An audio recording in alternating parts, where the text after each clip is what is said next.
Mojang has officially revealed the Minecraft 1.21 updates with a whole range of features for all types of Minecraft players, including a new type of hostile mob, insane automatic crafting using redstone, and even a copper bulb to change light quality. We even have a replayability with a new type of structure and a new type of spawner, which could potentially mean farmable diamonds. Let's not forget, they even showed new types of blocks. We did see a new set called the Tough Block. Wouldn't this be a perfect place for the Tough Golem to spawn? A trial chamber structure made of even more copper blocks. Wouldn't this also be a great time to introduce the Copper Golem? Oh, and let's not forget this year's Minecraft Mob Vote winner. Let's start with the biggest feature they announced during this year's Minecraft Live show. The Crafter. Yeah, I know the name could be a little bit better, but don't let the name distract you from how game-changing this feature is going to be. This strange-looking crafting table can craft any item in Minecraft all by itself. So yes, automatic crafting will be introduced to Minecraft in the next major update. The crafter itself kind of doubles up as a crafting table and a dispenser. So you could use this to craft something as simple as hanging signs, or something complex like firework recipes, cakes, or even, as shown during the event, armor and weapons. You can take the output from one crafter and send it to another one to combine multi-step crafting. The best thing about this feature is it doesn't require any fuel, so you don't have to top it up with the likes of blaze rods or in fact coal. Players are able to disable or re-enable which slots in the crafting table are active. The developers said that each crafter can only store one recipe at a time, so you'll have to use multiple crafters if you want to craft many things at once. For example, each type of armor. This was by far the coolest feature that they shared during this year's Minecraft live show, and it is definitely going to be changing the way Minecraft players play the game. And I'm excited to see how the Redstone community uses this feature. In Minecraft 1.21, we are also getting a new type of structure. This structure is called the Trial Chambers, and is Minecraft's first ever structure with a replayability factor, meaning that you can come back every so often to refight and reloot this structure. I've been told that these structures will generate only underground, and they are not visible above ground like the recently added Trail Ruins, but they are also not biome dependent, and they will come in many different sizes and shapes. So each one you explore is going to be different every single time. One of the main things to be noted is that the developers have said that the trial chambers come in many different difficulties. And how this works is it depends on how many players are tackling the trial at one time. This also means that the loot will be scaled. So if you go and fight it alone, it's going to be a lot easier than if you fought it with a few friends. Each trial is not locked, so if you went there solo and then later on went there with friends, again, the difficulty will be increased. The trial chambers lead to many different rooms, which could lead you to a fight, but it could also lead you to something like supply chests. So you'll be rewarded for your hard progression. You probably noticed all of the new blocks that this structure is made out of. Well, there are two new block sets that have been confirmed. The first one being the Tough Block set, which means we can finally turn tough blocks into bricks, stairs, walls, decorated blocks, and so much more.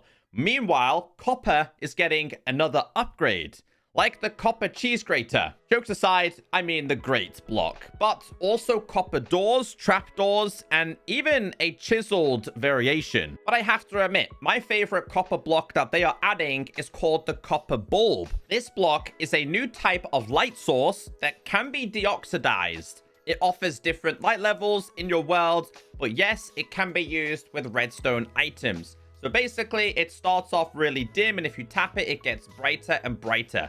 It's basically the reverse of the creative feature, which is the light block, where when you tap it, the light level increases. Let's go back to this new structure. This new dungeon structure comes with a new type of hostile mob, and that is called the Breeze, which can interact with redstone features. There is a new type of spawner coming to the updates, but this is one you don't necessarily want to destroy. Teamwork really is going to be the dream work in this situation. I really did get Baby Wither vibes, but it also looked like a different colored blaze. It only spawns in the trial chambers and will attack players with a wind projectile, which actually doesn't deal any damage to you, but it will knock players back. If you've ever played Minecraft Dungeons, I kind of get a very similar vibe to the Wind Caller. Although the Breeze's wind attack doesn't deal damage to you and it just knocks you back, the developers did say if you get too close to the Breeze, it will deal damage to you. As of how much damage it can do,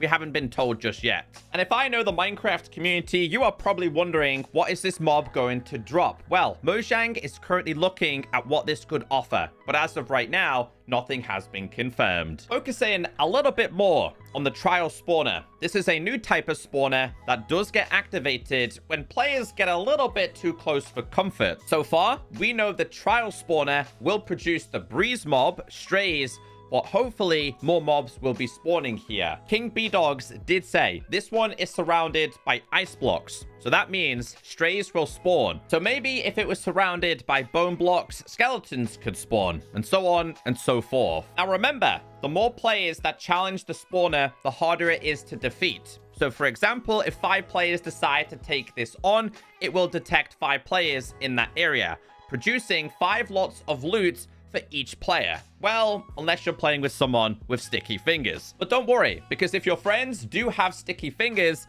and they decide to steal your loot, it has a cooldown period, which means you can come back and challenge it on your own at a later date. I've also been told that the spawner is blast proof, but can be broken by players. However, it will take you a very long time. This year's Minecraft Live mob vote winner is the Armadillo. The Armadillo received a whopping 40% of the votes. Meanwhile, the Crab received 32.5% of the votes, and the Penguin only 25.2%. This year, seen over 5 million players casting their votes. That is an increase of over 1.5 million players. That means that the Savannah will be getting an exclusive mob, which can produce a new type of scoot that players can use to craft doggo armor. After the event, Mojang also shared that Minecraft has now sold over 300 million copies and still sits as the #1 most sold video game ever, beating GTA 5 by a whopping 100 million plus sales. That's not bad for a game that is turning 15 years old next year. Oh yeah, and for the players that said that dogs are useless, this chart confirms over 400,000 dogs are tamed by a Minecraft player every single day. The Minecraft 1.21 update will be releasing at some point in 2024, but players will get the ability to play the show and features during Minecraft Live in snapshots, betas, and previews in the next few weeks. So make sure you stay subscribed, because I'll keep you all updated with the latest and the greatest news. I'd love to know your opinions of this year's Minecraft Live in the comment section. Have a wonderful day, and I'll see you in the next video.